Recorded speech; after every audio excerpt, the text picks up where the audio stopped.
To all. एक नया question लेके आया हूँ जो 12th के लिए भी है, यानी कि जो बच्चे यूपी बोर्ड या फिर सीबीएसई बोर्ड के एग्जाम देने वाले हैं 12th क्लास के, ये वो बच्चे प्रिपेयर कर सकते हैं और वो भी प्रिपेयर कर सकते हैं जो पीजीटी का एग्जाम की तैयारी कर रहे हैं। डैट मीन्स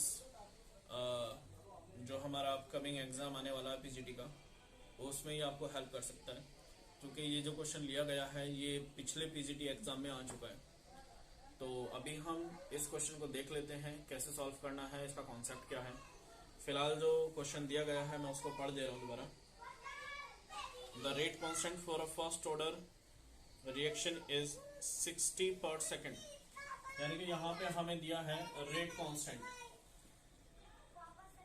रेट कांस्टेंट है फर्स्ट ऑर्डर रिएक्शन के लिए, के का वैल्यू है दैट मीन्स 60 पर सेकेंड। इसी तरह से यहाँ पर जो नेक्स्ट बोला है वो है how much time it will reduce the initial concentration of reactant to 1/16th value.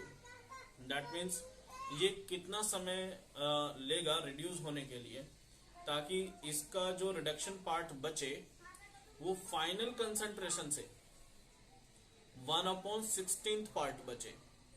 That means late हमने मान लिया इसका इनिशियल कंसंट्रेशन x है, इनिशियल कंसंट्रेशन x है, जो हमारे पास फाइनल कंसंट्रेशन आएगा यानी कि रिड्यूस होने के बाद, वो इन्होंने कहा है कि अगर इनिशियल कंसंट्रेशन x है और फाइनल कंसंट्रेशन रिड्यूस होने के बाद जो बचेगा वो हमने मान लिया x/16। तो फर्स्ट ऑर्डर रिएक्शन का जो स्टेटमेंट लास्ट टाइम पे हमने डेराइव किया था, वीडियो है, आप पिछली वीडियो में देख सकते हैं। उसके लिए हमने एक कॉन्सेप्ट निकाला था, एक इक्वेशन निकाली थी फर्स्ट ऑर्डर रिएक्शन की, that is T is equal to 2.303 upon K log A upon A naught upon A। इसको हमने सिंपल लैंग्वेज में वहां पर एक चीज और कहा था, शायद आपको याद हो अगर आपने पिछली वीडियो देखी है। तो मैंने इसको जर्नल कैटेगराइज किया था, यानी कि अगर कुछ याद करने वाला कॉन्सेप्ट, जैसे हम कहते हैं ना कि एक तरह से हम याद किस तरह से रखें कि A नोट क्या है और A क्या है, तो हमने सीधा वहां पे लिख दिया था कि कितना था बटे कितना बचा। इस तरह से आप याद रख सकते हैं इसको, A नोट अपॉन A का वैल्यू। तब हमें टाइम निकालना है कि कितना टाइम लगेगा ताकि उसका जो फाइनल बचे कंसंट्रेशन जो बचे वो है x/16, जो x/16 बचे। तो वैल्यू पुट कर लेते हैं, देखते हैं क्या टाइम होगा। That is T is equal to 2.303, K का वैल्यू दिया है, रेट कांस्टेंट है, that is 60, that is log A naught कितना था, ये इनिशियल कंसंट्रेशन जो हमने मानी है x था लेट, और कितना बचा यानी कि कितने समय बाद ये x/16 बच जाएगा। तो कितना बचा, लेट x/16 बचा। सॉल्व कर लेंगे। T is equal to 2.303 upon 60 log that is 16x/x, x से x कैंसिल कर देंगे। T is equal to 2.303 upon 60 log हमारे पास बचा 16। ऑब्वियसली अगर आप मैथमेटिक्स के स्टूडेंट्स हैं, और ये भी कहा जा सकता है जो बायोलॉजी के स्टूडेंट हैं वो इसको अब आगे सॉल्व कर सकते हैं, लेकिन थोड़ा सा कॉन्सेप्ट समझा देते हैं। T is equal to 2.303 upon 16 का वैल्यू हम निकाल लिया, दैट इज 2 की power 4, because we know that अगर हम 2 की पावर 4 करेंगे तो ये 2 इंटू 2 इंटू 2 इंटू 2 लिखा जा सकता है, विच इज इक्वल टू 16। तो 16 को हम लिख सकते हैं 2 का पावर 4। और हमें यह भी पता है कि अगर log कहीं पर m की पावर n है तो उसको हम लिख लेते हैं n log m, ठीक है।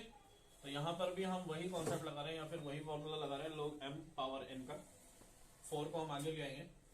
T is equal to 2.303 upon 60 into 4 log 2। हो सकता है क्वेश्चन में आपको log 2 का वैल्यू दिया जाए, या फिर आप log 2 का वैल्यू याद कर लें। log 2 का value T is equal to 2.303 multiply by 4 multiply log 2 का वैल्यू याद रखेंगे 0.301 होता है अपॉन 60। अब इसको सॉल्व करना है।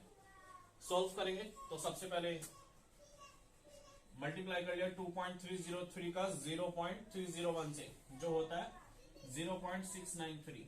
ये हम इसको सॉल्व कर रहे हैं।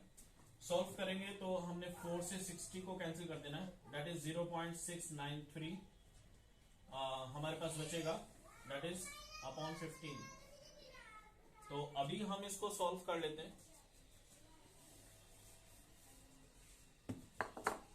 That is t is equal to 0.693 upon 15।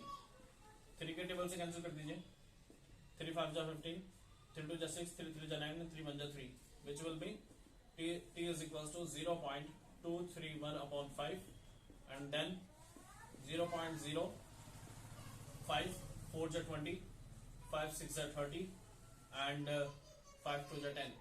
तो अप्रोक्सीमेटली जो क्वेश्चन था हमारा, वो क्वेश्चन था कि हमारे पास जो रिएक्टेंट है उसमें कितना समय लगेगा कि वो फाइनल इनिशियल कंसंट्रेशन का 1/16 पार्ट बचे। तो हमने यहाँ पे उसको सॉल्व कर दिया। उसको जो टाइम लगेगा वो लगेगा 0.0462 सेकेंड। अगर उसको फाइनल इनिशियल से 1/16 पार्ट हमें उसको रिडक्ट करना है। तो इसी तरह के क्वेश्चन मैं और भी लेके आऊंगा। आप कंटिन्यूअस वॉच करते रहिए, देखते रहिए। अभी फिलहाल जितने भी मैं वीडियो डालूंगा वो सारे फर्स्ट ऑर्डर रिएक्शन के कॉन्सेप्ट पर ही डालूंगा। ठीक है, देखते रहिए और सीखते रहिए। अगर किसी का पर्सनली कोई क्वेश्चन है केमिस्ट्री में तो वो मुझे व्हाट्सअप कर सकता है, मैं आपको नंबर फॉरवर्ड कर दूंगा, या फिर वो कमेंट करके बता सकता है। ठीक है, थैंक यू।